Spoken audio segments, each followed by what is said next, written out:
Right. Hello, everyone.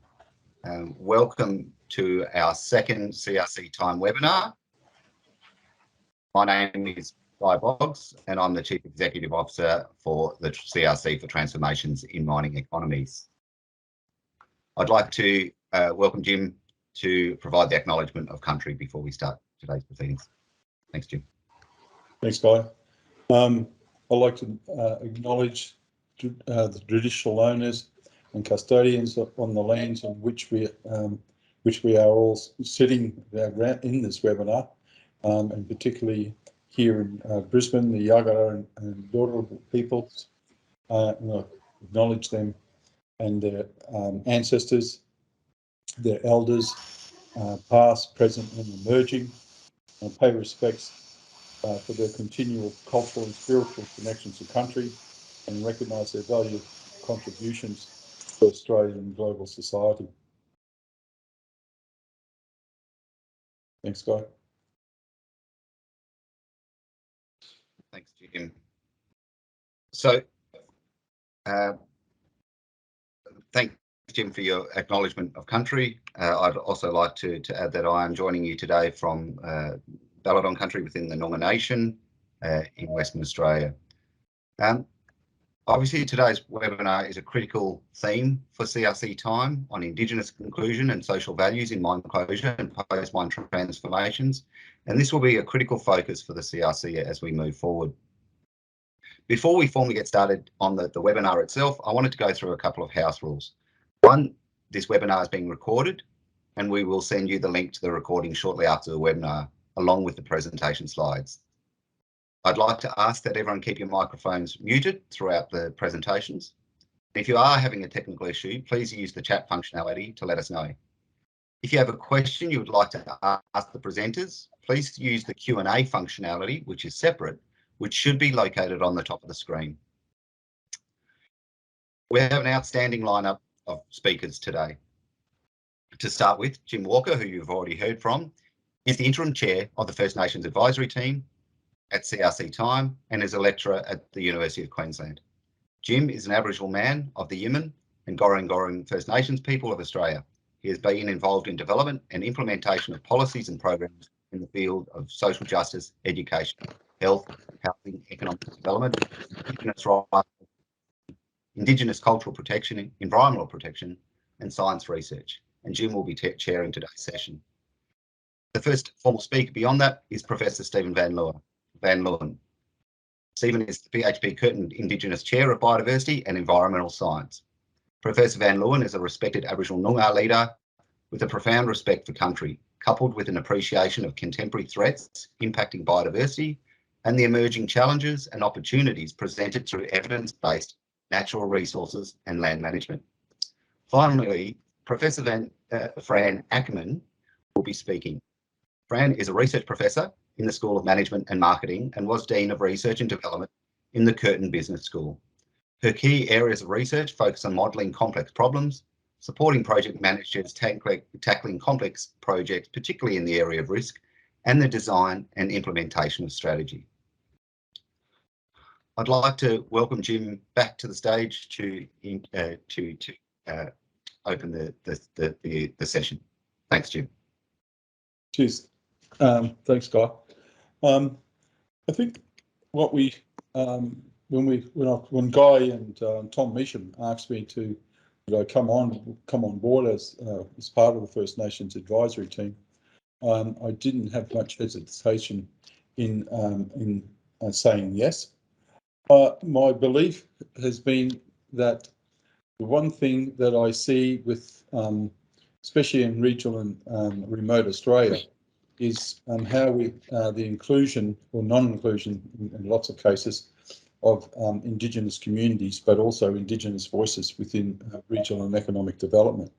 Because when we start talking about regional development in these areas, quite often we talk about economic, environmental, social, but what's missing is, from an Indigenous point of view, is the cultural, which is, again, part of our bottom line. The First Nations Advisory Team, as I see it, gives us the opportunity to ensure that First Nations voices are heard, within this important area of economic development, and also particularly within the mining industry.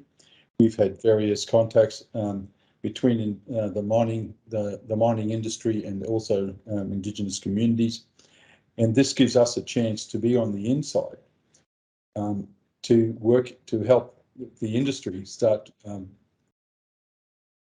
developing solutions, especially around not only for us Indigenous peoples and First Nations peoples, but also for the whole of community, because we can't see Indigenous communities on the periphery in regional economies. They've got to be included. They've got to be on the inside of these regional communities.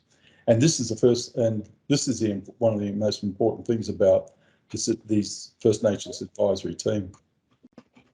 We're about to hear from Professor Stephen van Leeuwen, and he's and as the first speaker, his is a very pertinent to exactly what I've just been talking about now. His project around inclusion of Indigenous Australians within the industry, but particularly around mine closures, presents a number of opportunities and challenges. And CRC Times aims to actively work to engage Indigenous voices in its activities, as I said before. And what Stephen will be talking about in his report is about this research program. So I might hand this over to you, Stephen, to kick off in the first instance. I will be monitoring the Q&A area, and so, but we'll actually come back to the speakers at the end of their presentations to put the questions to them. So thanks very much, and as Guy said, can you please keep your microphones muted? Thanks, Stephen. Thanks, Jim. I'll just share my slide presentation. Can you see that? Yep, all good. Kaya. Nalakala Wajak Noongar Mort Kane Kadich Ninjabuja. I just want to acknowledge the Wajak people of the Noongar Nation as the traditional custodians of the country. I'm coming to you today from in Perth in Western Australia, and pay my respects to my ancestors, their ancestors, the elders and future leaders. Yeah, as Jim said, my presentation today is a project, one of the foundation projects in CRC Time, and it's about bringing effective Indigenous inclusion into the activities of the CRC, and in a broad sense, I guess, into the post-mining economy and closure.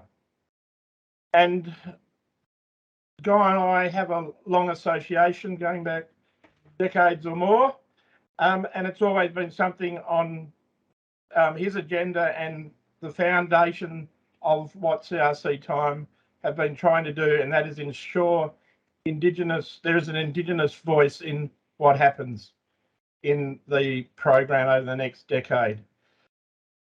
But it's not all me, it's been a team effort to get to where we are, and unfortunately we're not finished, mainly because of the laggard that I am and haven't given the CRC the actual final report yet, but it's getting there. But it's been a team effort. There have been 6 people involved. 3 of us are Indigenous, and thus what is presented in the document and the outputs, recommendations, some of that is from our lived experience. In my case, it's over 40 years of working with researchers as an Indigenous man. We cover, in terms of the Indigenous contribution, Mandy Downing from Curtin Uni is an ethicist, so we have some great input into protocols and procedures. And Christian from Curtin, who we engaged as a project officer on the project. While he is young and early in his career, he is very passionate about ensuring there is an Indigenous voice and Indigenous inclusion in what is happening, especially on country. And then our 3 non-Indigenous team members, Veronica, Christian and Emma, while they may not be Indigenous, they have a strong background in Indigenous values, ranging from working on reconciliation action plans to Indigenous inclusion projects, Indigenous knowledge management, and Indigenous, and very strong, particularly the 2 ladies from CSIRO, on Indigenous engagement in the activities that CSIRO undertake. So I believe we had a really strong team who knew what CRC were after, but also knew what community, being the Indigenous community, aspirations were in terms of inclusion in the CRC. So we were given the task of bringing an Indigenous voice into the research that the CRC was going to undertake in the post-mining world and the transitioning economies that come after mining.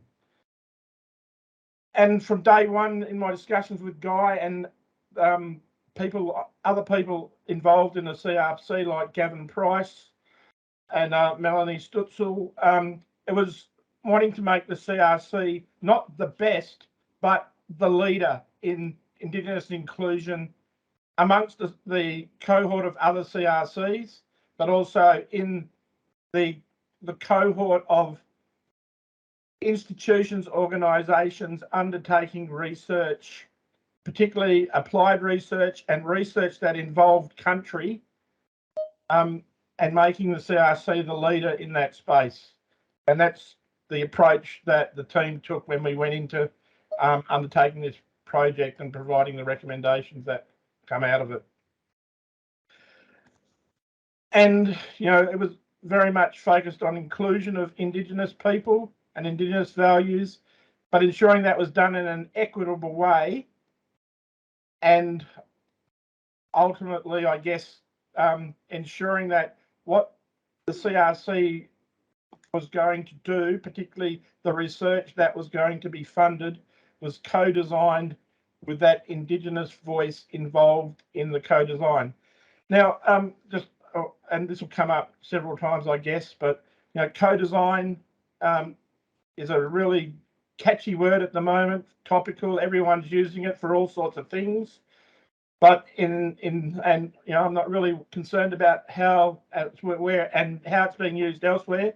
In this instance, and in all the Indigenous arenas, I guess, co-design is not only about the beginning of the program, it's for the life cycle of the project. It's co-design to scope it up. It's co-development, it's co-implementation, it's co-evaluation, it's co-production of the outputs, it's co-acknowledgement of all those who have been involved. It's just not at the beginning. So, co-design is a great word. We need to find a better word for it that captures what it is really about, and what, particularly from an Indigenous perspective, Indigenous communities want to see happen.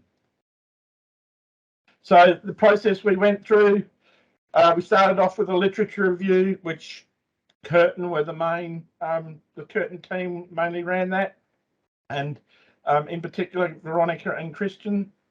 And it was about looking at the literature on at an international and national level of how people have gone about, organisations, government, research providers such as CSIRO and the National Environment Science Program and the Australian Institute of Marine Science, etc., have gone about bringing in an Indigenous voice into the operations of those programs, and how in doing so they've tried to maintain the rights, and I'm talking about the rights that we'll come to in a minute, about human rights of Indigenous people, and doing that in an equitable way. Concurrently with the literature review, the CSIRO team, were also taking a look at the documents that are currently out there in the community, and other products that people have produced that articulate how they have gone about engaging with traditional owners, custodians, and making sure they have been included in the research that is being done on their country or done on them in some cases. And in that review, that snapshot review, identified the common threads, in some cases, the threads of gold that were through those documents and those activities that other organisations have done, and using that to commence the formulation of what our recommendations are to what CRC time needs to consider. Then we developed up what I'm calling the capstones for CRC time for building an ethical relationship with Indigenous Australians and making sure Indigenous Australians are included in what the CRC is going to do. Now, some of these, in that process of developing the capstones, there are some things that we needed to define, and in lots of cases, these things are new to the mainstream research community, and I find this in particular coming out of government for over 30 years into university and into an academic dominated area. Some people just don't get some of these concepts, and particularly the concept of what country means to Indigenous Australians. It's not only about the location, it's about how that location fits in and is inherently linked to the plants and animals that are there, to the seasons that are there, and to the intangible and also tangible assets such as songlines, scar trees, burial sites, and lots of people just don't get that, particularly researchers. So explaining what country means to the mob has been part of the process. Explaining what self-determination means and why that is important to Indigenous Australians after 200 and almost 50 years of displacement, and why we want to go and why we are pursuing self-determination and being able to make decisions for ourselves and by ourselves. Explaining what the principle of free, prior, informed consent means, FPIC. Explaining what Indigenous cultural and intellectual property means and how that is related to traditional knowledge or traditional ecological knowledge or traditional Indigenous biocultural knowledge, call it what you want, but explaining what ICIP means and how that is relevant to the activity of CRC time. And from my point of view, and I see this as a really important issue that researchers, managers, and in particular funders and enablers of research often forget about, is the issue of time. And that issue is that time for Indigenous Australians is not the same concept as time for normal Western, maybe it's not normal, but for Western civil society. And I'll come to that a little bit later. Then we also identified some concepts that are not standalone, but they operate in concert with some of the capstones above, and such as, we need to operate properly with any society, arguably, we need mutual respect. We need to build relationships. And that is something that is critical to that will be critical to the success of CRC time. From an Indigenous perspective, we also want to see CRC time moving towards Indigenous-led over the lifetime of its decade journey, and that Indigenous-led is happening. We have people in senior positions or senior advisory positions in CRC time, but wouldn't it be great in 2031 when CRC time version 2 has started, the lead is not Guy Boggs, but it's an Indigenous person. That would be a fantastic outcome to aim towards and work for. And also just making the point about, while we have protocols and procedures, standards, whatever you want to call them, of how to do things, for Indigenous Australians, often it comes down to individual place-based solutions. As you all probably know, there are numerous 300-400 different language groups across Australia. They all have different values and different ways of expressing those values. So one model, one glove will not fit all, and we need to be adaptable and nimble to respond to place-based issues and place-based nuances. Then our next step was to work up the principles and recommendations. I'll come to the key ones in a minute, but what we were looking there was, for CRC time, it's really about, and as a research provider, it's about new ways of working, and those new ways are, for an Indigenous perspective, are for us and with us, definitely not without us.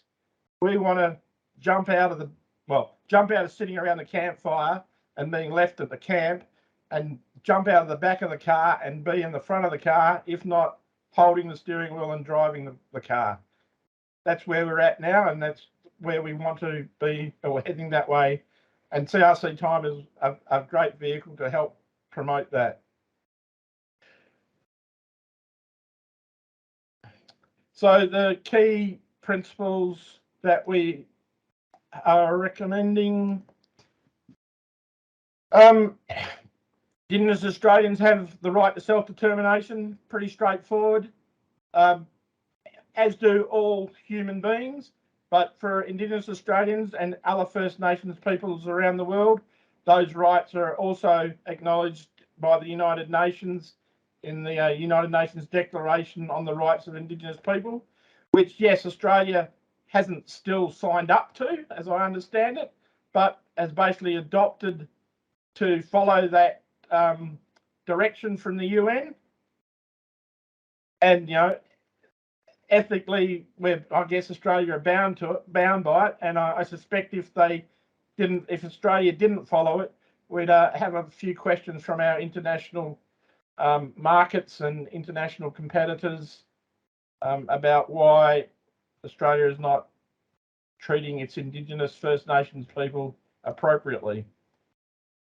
Then, as I mentioned, we have free, prior and informed consent, and the CRC needs to uphold the principles of free, prior and informed consent, which most people understand quite easily once they understand what free, prior and informed consent. The challenging thing within free, prior and informed consent, after you work through it, is you must also realise that people have the right to withdraw their consent whenever they want and without having to provide a reason. And that is often very challenging for researchers to understand and to get across that, but that is a right that First Nations people have and Indigenous Australians have. And a great example of that recently for me, one of the groups I sit on, is we were requested by a community to remove a whole lot of knowledge and data points in the Atlas of Living Australia because the elder who provided that information had passed away. And so the community had not yet decided how they wanted to share his knowledge, given that he was no longer there to provide permission. And that was a challenging, ALA accepted the proposition quite quickly, but it still was something that had to be worked through and wasn't a usual request, I guess. Indigenous culture and intellectual property. Again, we are recommending that CRC time ensures that they have the protocols and procedures in place to respect traditional knowledge and protect it. And also in that, in acknowledgement, that includes ensuring that the people who provide that knowledge are are acknowledged for the efforts they make, and that acknowledgement includes, appropriate remuneration where it's required. And when it's required, it's not just providing petrol money and sandwiches to come to a meeting. You wouldn't expect the surveyor or the archaeologist to come to the meeting and get paid petrol money and sandwiches. So you shouldn't expect elders who are the knowledge holders to do the same. And the other thing with knowledge and data and cultural intellectual property is to make sure that we're not misappropriating it. And that is, really critical, especially when there are issues to do with, well, opportunities to commercialise that knowledge. Perhaps not so relevant to CRC time and their activities, particularly the research activities, but to some other programs where people are looking for biomedical products or new chemicals in native plants and looking to exploit them for whatever reason. We need to be aware of those types of misappropriation of Indigenous knowledge without paying for it.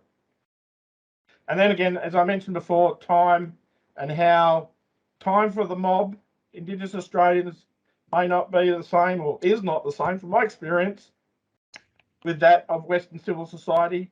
And I've experienced this myself, rocking up to go out with Martu into the Western Desert to do some survey work, and sitting in Leeuwen for a day and a half because they weren't ready to go yet. And that's fine. I was a bit grumpy, but got used to that. But if you're the person who's sitting back in Perth paying for someone to sit there for a day and a half doing nothing, it can become a real challenging proposition, and even more so challenging when you've got to provide a report back to a funding agency saying you didn't get anything done because the mob weren't ready. So getting the message across to funding organisations and the enablers of some research activities that it takes time to build relationships, and it takes time to ensure that we're going to have a good outcome, can be challenging, but it's something that CRC time need to be across.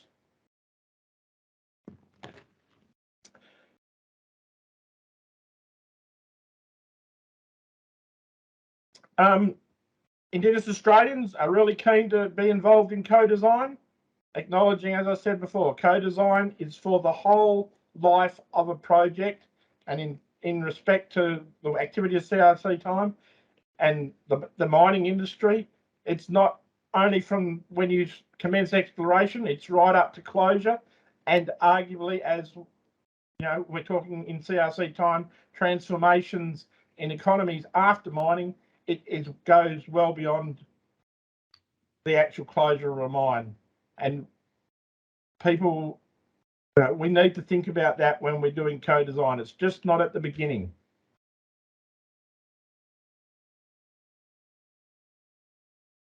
We need to have policy at this is, I guess, more of a strategic level, a strategic operational level. Within the operations of CRC time, they need to have the protocols, procedures, practices in place that not only acknowledge Indigenous Australians, but ensure that people who work and engage with CRC time are encouraged to do the same, and they support the aspirations of Indigenous Australians in what they want done in research, what they want done to improve their livelihoods and well-being, and also to improve the outlook, the stewardship, arguably, of their country. I think I've covered enough on co-design. So as I mentioned, I've been a bit of a laggard and haven't got the final report to Guy and the team yet, but there are helpful resources out there, and lots of these have been cited by other people, and lots of them have been developed by leading research providers in Australia, such as National Environment Science Program, CSIRO, the IATSIS guidelines on how to do ethical research with Indigenous communities is really a valuable document. And then down to things like the Kimberley saltwater country guidelines for researchers, the protocols and procedures they have in that document, articulating what you need to do when you want to go and work on someone's country and how you communicate with them and how you tell them, or not so much tell them, ask them for permission, are really great guides that are useful and informative. So implications, taking from the template I got, I didn't change any of these, Emma, so let's see how we go. What it means, it means for mine closure and transitions going forward. So, we need to ask traditional owners and custodians, what are their aspirations for the country? In lots of cases, their country as determined through native title or land rights activities of what they want post-mining and what they want going in, transitioning into another land use and so forth. We also need to co-design that transition with traditional owners, keep going on about that. And these things doing this will unlock opportunities that promote self-determination. It'll provide alternative jobs. It'll provide alternative futures for people. It will address a whole series of issues that are been identified in the Closing the Gap program for the Commonwealth Government. And in so doing, it'll address disadvantage. There'll be economic returns. There'll be environmental returns. There'll be returns for community in terms of well-being, both at an individual level and at a community level.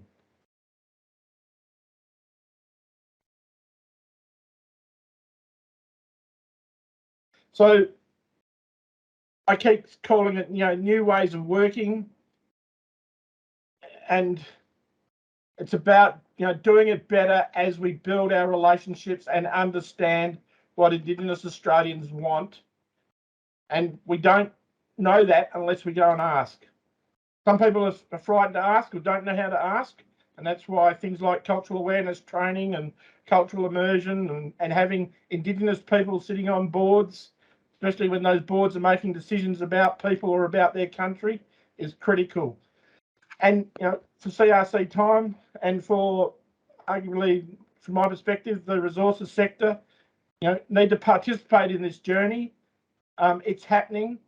If we don't participate, you'll be left behind, particularly from an Indigenous perspective. But, we're progressing towards greater self-determination and greater empowerment of what we want to see as a large, as owners of country, as owners of this unique land. And as I said before, we want to move from being left at the camp or sitting in the back seat or sitting in the tray even, and we want to be sitting at the front now, if not directing the driver where to go, being the driver. What does this mean for future research? Well, there are lots of opportunities. Yes, a lot of it is based in the social sciences, but there needs to be, because anything to do with Indigenous really is about talking about country as well. So it also involves the life sciences. Is asking and quantifying what are the aspirations of Indigenous Australians for country and for themselves, and what do they want post mining? Do they want the mine site rehabbed back to native vegetation, or do they want to take opportunities in the renewable energy market and convert that waste dump to a site where they can put solar panels and solar farms on it? We've got to ask those questions. That might be the aspirations for that particular community. We also are very poor at understanding what is culturally significant to Indigenous Australians. Yes, we're good at documenting heritage sites and burial sites and rock art and things like that, but there are a whole suite of other things that are important to Indigenous Australians, such as bush tucker, bush medicines, song lines, scar trees, sites where mystical spirit beings disappeared, such as the woggle in wetlands along the Swan Coastal Plain. So we need to get a better handle on what is culturally significant, how we can measure those values, and then how we can protect them, just like we protect and measure threatened species. And then also a question of what is co-design and how that is undertaken. And in this sense, I'm really talking about what is co-design from an Indigenous perspective. What do Indigenous people want to see and want co-design to deliver for them? And really, it comes down to new ways of working. It's moving from, you know, what we may have done over the previous decades or more, and it's moving from a history, I guess, of ignoring Indigenous Australians deliberately to ignoring them benignly to then consulting to engaging. And we're sort of now at this nexus between engaging and participation. And from my perspective, as an Indigenous researcher, you know, in a decade's time, I want to see Indigenous-led as the dominant domain, especially for some of these big research programs where it's Indigenous-led and it's, you know, with us and by us is the aim where we'd like to get to. And CRC Time have been, you know, extolling those virtues. That's where they see a big future for post-mine closure and transitioning economies. So I'll leave it there. Just, you know, thank the co-authors and people who helped pull the report together. Also thank CRC Time crew for their input and patience. Two people from the resources sector, particularly Steve White and Hanuska at BHP, for the cups of tea and discussions about what we were doing and how it influences what happens within an industry and how receptive industry may be. And then just the colleagues at Curtin who have been sounding boards or have helped manage the project. So thank you. Questions, I guess. Thanks, Stephen. What I might do is we might leave the questions go till after Fran's presentation. There's only one or two there, and it gives people a bit of time to think more about it. So let me introduce you to Fran Ackermann and also to her project, which is Understanding Stakeholder Values in Post-Mining Economies. This report, the project that Fran's working on, will consider who are and will be stakeholders in different contexts, their different levels of influence and what they consider valuable in the context of transitioning to a post-mining economy.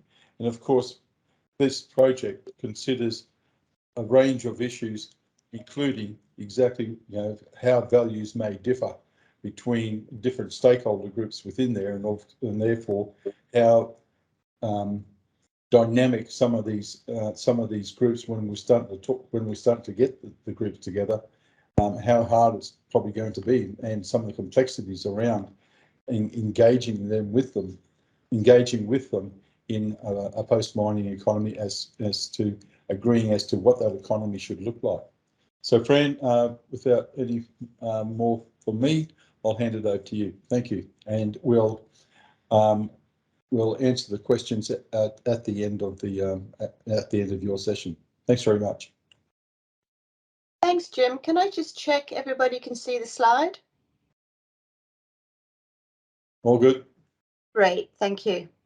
I too would like to acknowledge the traditional owners of the land I'm on, which is the Whadjuk people of the Noongar Nation, and pay my respects to their elders past, present and emerging. This project is a foundational project. It comes to an end in May, so this is very much an interim finding.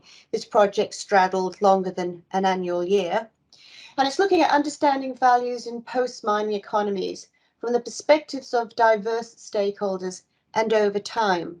The project is perhaps a little unique as it fits in two programs, both the Regional Economic Development Programme and the Risk Evaluation and Planning Programme.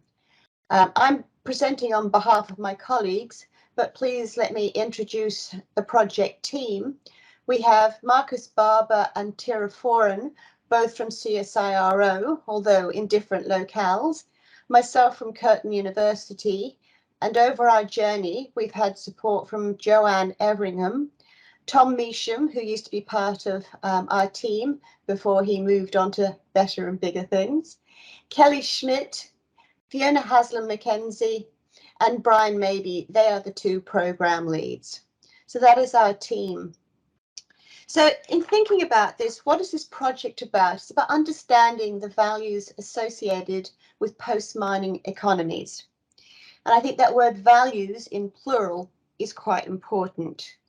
I quite like Lechner's short quote because it, for me, epitomizes a good way of thinking about values and their importance.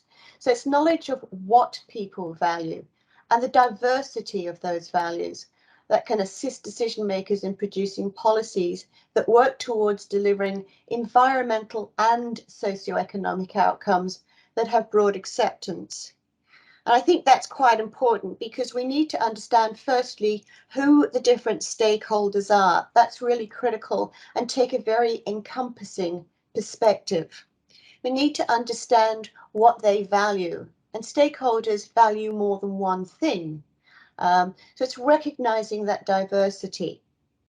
Whilst that quote was decision makers producing policies, we, the team, hope that what we're producing will have a wider remit than simply helping those making policies, helping those in industry, METs, etc. In terms of the environmental and socio-economic outcomes, it's recognizing that breadth. And probably we should also put in there cultural outcomes as well. And the importance of having a broad acceptance, retaining the social license, ensuring our industry's reputation, particularly in relation to corporate social responsibility, avoiding marginalizing people, ensuring that we have the greatest chance of successful implementation, and avoiding missing opportunities. It's also worth noting that values are context sensitive. They relate to the place, the people in that place, that one set does not fit all, and that they're dynamic. They change over time. The other thing to note is effective outcomes require negotiation.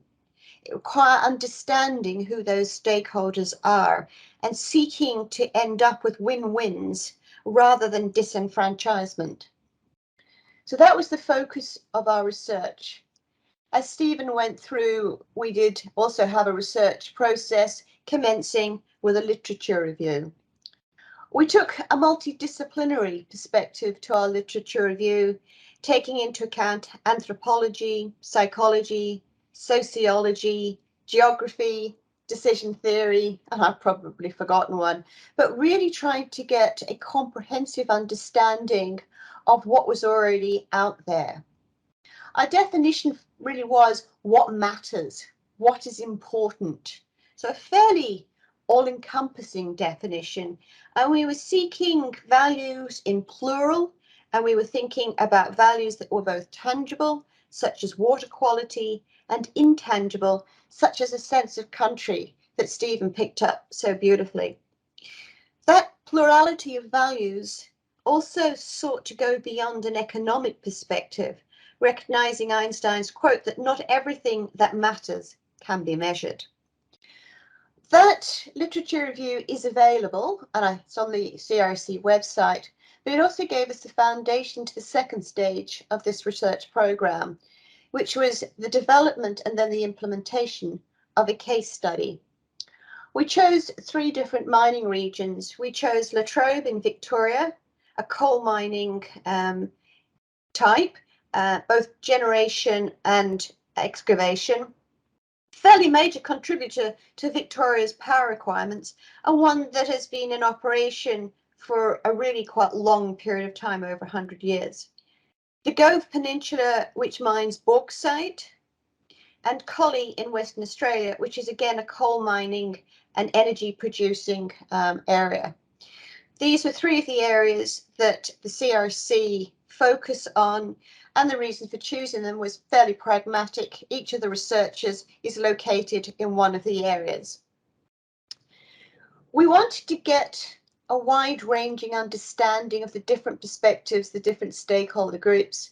So we deliberately went and spoke to 6 different cohorts, namely industry, which comprised the mining companies, METS, which is the sort of mining, engineering, technology and services, regional development, Indigenous folk, state government and research organisations, because we wanted to pay equal and in-depth understanding of their different perspectives. The questions that our case study we're going to explore in the interviews were very much derived from the literature and focused on a range of things, including the impact of mining, what desired outcomes there were, the different stakeholders to be considered, and ultimately what the values were. In terms of actually conducting the interviews, in 2 cases we did face-to-face because we were lucky enough not to be affected by COVID. Unfortunately, in 1 case, due to COVID, they did need to be online. On average, these interviews took an hour long. We are the process of coding them. We have transcribed and signed them all off, but most transcriptions are between 12 and 18 pages, giving us a really lovely depth of material to build on. And we are currently in an ongoing analysis phase. So as I said, this is very much a range of interim findings. So let me take you through the 4 findings, and it's very much trying to recognize that this is quite a systemic perspective. So I'm going to start with the interim finding around recognizing legacy. And this is not about legacy mines, but recognition that many of the mining companies did not want to leave behind a negative legacy whilst recognizing the cost. They wanted to leave a positive legacy, positive assets, for example, forests. So it's very much a focus on legacy. And that had 2 major components. One is the recognition of contribution, both from a positive sense and a negative sense. And let me unpack that a little bit more. The positive sense, well, the recognition of contribution in both Collie and Latrobe is to the power generation of the area. The Latrobe Valley has pretty much been the centre of Victoria's power generation, and the Collie area has contributed a considerable amount of power to the southwest of Western Australia. So there's a serious contribution to be considered. But there are also side effects from that, and that's why it is linked to well-being, mental and physical. One of the contributions, which is a negative contribution from the mining, of course, is the impact on the quality of water and air, dust. And we've seen cancer clusters. So it's a recognition that people have worked in these areas, worked their lives in these areas in order for states to have power, and that some sort of consideration must be given to this legacy. The other side of legacy was in the area of identity, particularly individual identity. Many of the people in these mining areas, they've seen themselves as having security, a job for life. And this has now been thrown up in the air, that these people are incredibly knowledgeable and yet feel that their knowledge is worth nothing. The towns are very much wedded to that particular mining, and it's having to make that transition a grieving process. So it's recognizing that really quite significant aspect of legacy and the need, therefore, to pay attention to training and retraining, to think about how to help people make that transition, so counselling, in order to ensure well-being. I touched on earlier the contribution, and that contribution can be positive from the mining industries. in the development of facilities, for example, lakes like Lake Kipwari in Collie, or the ability to really leverage our history through those beautiful murals that we've got in Collie, both of which give rise to tourism and give rise to economic outcomes. So recognizing, how that transition, that recognition of contribution can have economic outcomes. So that's one aspect. A second one was an incredible need to think about taking a systemic approach, that these outcomes are interconnected. We need to pay attention to environment at the same time as economic, social and cultural. So considerations in environmental outcomes obviously relates to the facilities like lakes and forests. Cultural outcomes is in the regeneration of songlines. These songlines can have a powerful impact on tourism. Social outcomes are critical. Avoiding towns dying. There's a real concern in terms of outcomes that we need to retain the jobs, to be able to retain the facilities, the services, because unless we have the facilities and services, people are not going to stay in the area. And so there's a real risk of hitting a vicious cycle and seeing the town become, like many in the gold rush, become ghost towns. And the last element is a systemic approach in terms of how agencies and industries work. And I want to move to that governance phase. In terms of thinking about this managing of governance, let's look at the moving goalposts. Let's face it, regulation represents society, and society changes, changing values, and that has meant a movable feast with regulations barely being able to keep up and mines predating many of the closure plans, which meant that, plans are being made that recognise today's norms, but these mines have been going for 100 years. And this transition, these moving goalposts, have impact on cost burdens. The cost burdens of being able to make those transitions, of meeting sign-off, recognising that at this stage, much of the industry is operating at a knife edge. But the cost burden isn't just from industry, it's also from the shires and local government, who, when given these wonderful facilities, have to take on board the maintenance and the liability of facilities, often with very little resourcing. So in terms of the integration of agencies and industries, it's understanding what is best for the community rather than following a rule book, to try and reduce some of the uncertainties, and to try and reduce the differences in opinion between agencies, between the layers of government, and take a whole of government support, all agencies working in partnership. The final aspect is leveraging opportunities. And this came out time and time again, is recognizing the real value added from the infrastructure and thinking outside of the box. What else can we do with those railway lines, those power grids, those great big pits, that wonderful skill set that we've got in these regions, and leveraging that? What can we do in terms of new technology and new products? So we've seen the conversion of fly ash become concrete. We're leveraging opportunities also in terms of the environment. The environment is in many cases very beautiful. So how can we leverage that in terms of trails, in terms of cultural identity, and so returning back the Aboriginal trails and songlines, leveraging the opportunities also of history. So looking at that together, the interim findings show when we're thinking about mine transition, we need to take this systemic approach, that this is all highly interconnected. And then when we're moving forward, we need to pay attention to this, whilst also recognizing context sensitivity, because each area is going to have some significant challenges associated with that area, whether it be about the water and the geology of the area, about the environment within which it's situated, the infrastructure that exists, the Indigenous culture within which it exists. So it's taking a big picture approach. So how can industries use these findings? And this is very much some early thoughts. From the mining company's point of view, legacy projects is putting things in place, helping staff make some of these transitions, using some of the research, supporting some of the research that's being made, thinking about the social considerations in terms of ESG type considerations.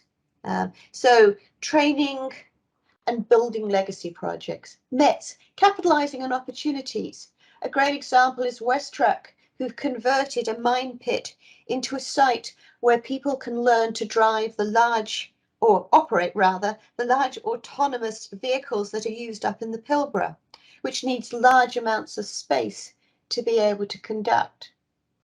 From Indigenous people advising on environmental redevelopment. They know the land, they live and breathe it. So let's learn from them in terms of how we can best redevelop that land. From regional development, thinking widely and including widely, thinking outside the box, being creative, working with the traditional owners and thinking outside of the box, and providing detailed plans. From governments, recognise the challenges, recognise the need to be joined up and informed, think big. And an expression that came up quite often is avoid the same old, same old. Research, solutions to problems, thinking about good science, and helping all of the others work effectively in terms of moving forward. So some implications, recognizing that these are very much nascent, and as we work through our analysis of the data, they'll become more robust and probably widespreading. But the significant role that government and non-government actors, stakeholders need to play to work together. This is a collaborative, and I think that resonates beautifully with what Stephen was saying, is we need to be working together, not led by a particular body. The importance of involving a wide array of stakeholders and with enough time for planning, not rushing it at the end, giving people a sense of certainty, allowing people to be creative and innovative, to think outside of that box. To take a systemic perspective, it's really difficult to think about boundaries, because if we think about the mining sites impact water tables. Water tables are much wider spread. Mining sites are in the community. Communities are within a wider network of other communities. So there are no clear boundaries. And one of the implications from the literature review is the sheer paucity of practice-oriented stakeholder values, different approaches to be developed and implemented. And it's very much in this area that we hope that we can contribute and build further projects. So I'd like to thank you for listening, and I'd like to thank the CRC team, CRC Time team, for being able to set this up and do all the organisation. Back over to you, Jim. Many thanks, Fran. Folks, I know that we were scheduled to finish at 3, but for those who've got the Q&A, I think that, correct me if I'm wrong, Guy, but I think that we can hang on for a few more minutes on this webinar to answer some of these questions. I'm going to take that as a yes. Yes, no worries, Jim. If anyone's got any short questions, happy to stay on the line for a bit longer if anyone. Well, now that you're on screen, Guy, here's a very pertinent one that you, along with Stephen and yourself, you might be able to answer. And it's what do we need to do today and over the next few years to set it up so that a First Nations CEO can take over from the legacy left when Guy leaves? A lot of it is about pathways and building capacity, both within communities on their country, but also for those who choose to leave their country, and that may be because they want to go higher education or their community wants them to is providing the opportunities. So, you know, internships, scholarships, workplace-based learning, but not just vocational workplace-based training. You know, being embedded as the GIS person in a large corporate or things like that. And one of the things we're pursuing through the Healing Country program is actually to get the pipeline of students is paying undergrads to do their degree. Mm.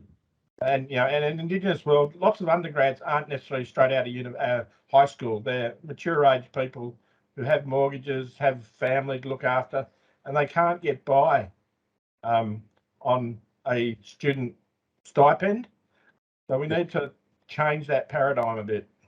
Mm-hmm. And one of the other questions, well, it's from me to Fran, really. When we start to look at stakeholders within this, within mining closures, are we only looking at the stakeholders at present, or are we looking at both past and future stakeholders as well? And what might be examples of that? I think that's a really excellent question, Jim. In terms of stakeholders, I mean, I think we do need to a degree, look at the past, because many people's entire identity has been tied up with mines. We also need to look at the past, because before the mines came, the Indigenous people lived on the land, and the mines have, caused considerable grief, and I think that's their word, considerable grief for them in terms of rediverting streams, affecting songlines, etc. So I think we do need to look at past stakeholders and take them on board. In terms of future stakeholders, like many stakeholder engagement projects, this needs to be done regularly. So it's not just asking today, and it's not just asking a range of different people today, from those who might be elders, but also those who might be in their teens, who are much more climate conscious and much more aware of the need to be inclusive. But it's also recognizing that over the sort of transition in terms of mines, that we need to re-engage and re-engage and re-engage. This is not a one tick and flick box. This is an ongoing journey that we travel together, because along with needing to understand, and I said something about social values change over time, but so does technology. The technology wasn't there to convert fly ash into concrete a number of years back. So we need to keep re-engaging with stakeholders, to be creative, to be insightful, and to be able to recognize, and leverage that amazing knowledge base, but also appetite for being able to make effective transition. Excellent, thank you. Another one for you, Stephen, is from Fran, who's asked, regarding Indigenous co-design of transition to post-mining development, could you unpack it a little bit further? For example, does this mean increasing the total flow of benefits to Indigenous communities? And if so, what are the distributive implications? I guess that's a bit of a place-based response there. In some cases, it will mean increased benefits flowing to community, particularly to build the capacity of that community to do the things that need to be done post-mining. And that may be as simple as building educational and training activities within the community so they're ready to go post-mining or post-closure, whatever. Mm-hmm. But for some communities where they already have strong relationships with large corporates, or perhaps they've got alternative employment opportunities because they are on the fringe of a large town, those benefits may not need to change much. It's just different ways of doing them. So transitioning the workforce from driving haul packs and machinery to what happens after mining to those people. They're going to be unemployed if we can't get them. Maybe it's plantation forestry, and they're now driving SNIG tracks and so forth like that. So yes, I guess it's very much place-based response to what that would look like. Yeah, there's no one sort of pan approach that you can take. Yeah, no. And I guess another one, I think tying in both to both yourself and Fran, is the fact that, you know, when we talk about stakeholders for the future, some of those, you know, 3-year-old kids that are going along to the meetings with their parents, whether they're Indigenous or non-Indigenous within those regional communities, you know, after a mine closes, which is about, you know, probably 17 to 20 years or 30 years down the track, those 3-year-olds are the ones who, you know, are the new stakeholders, and, you know, taking that into account and what we can offer them, I think in that sort of mine when we start contemplating mine closures is certainly worthwhile contemplation.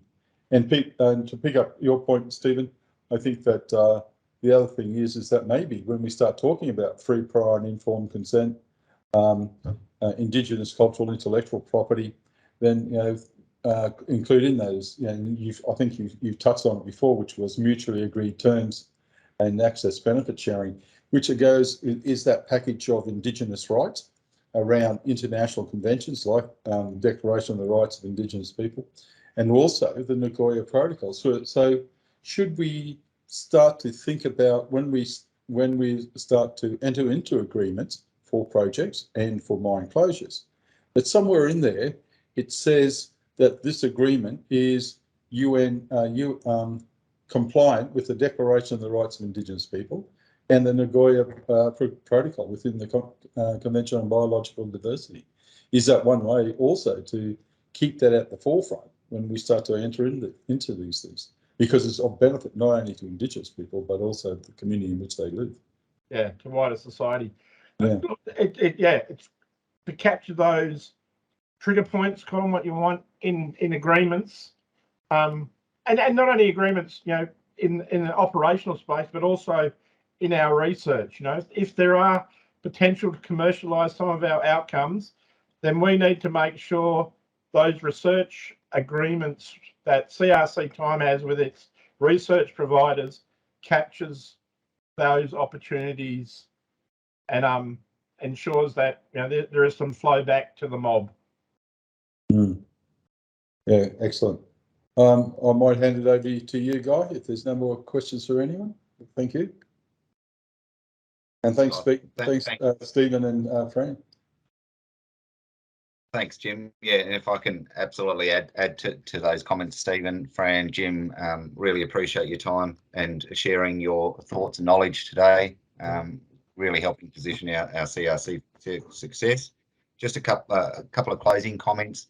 The CRC is building its next, framing its next period of research. We are going through a co-design process. We're undergoing a whole degree of consultation, trying to take on board the learning that Fran, Stephen, and Jim are providing into that process. If anyone's wants to get in touch with us about contributing to that, please let us know.